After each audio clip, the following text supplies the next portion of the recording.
Don Antonello Abuzzu, Presidente ANSPI a livello regionale Sardegna. Don Antonello, perché questa 3 giorni qui ad Arborea?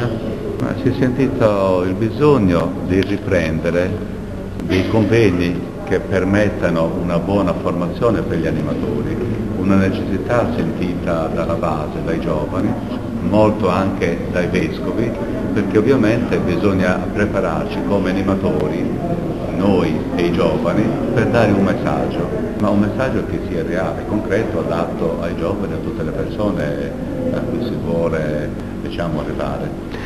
Qual è la presenza dell'ANSPI a livello di diocesi sarde?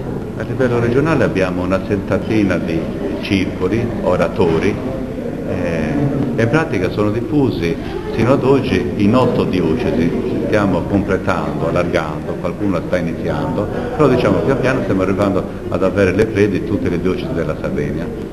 È questo che ci prefiggiamo, oratori che si appoggiano alla parrocchia, restano molto inseriti nella Chiesa, quindi l'ANSPI è ecclesiale, però anche con lo Statuto, una base civile, perché lo Stato pretende e chiede giustamente di rispettare certe norme, dà dei vantaggi, sia l'uno che l'altra cosa.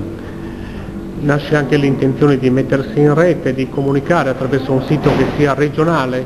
Stiamo preparando il sito perché è più semplice arrivare a tutti i circoli sparsi nella Sardegna e tutte le diocesi, sia come avvisi, come notizie, come convocazioni per le assemblee e le conferenze, come proposte da parte di tutti, di chi vuole collaborare eccetera. Quindi pian piano procediamo a questo, daremo l'avviso a tutti a breve termine, poi.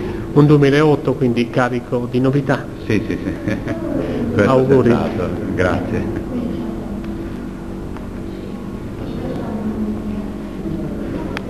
Andiamo alla festa regionale.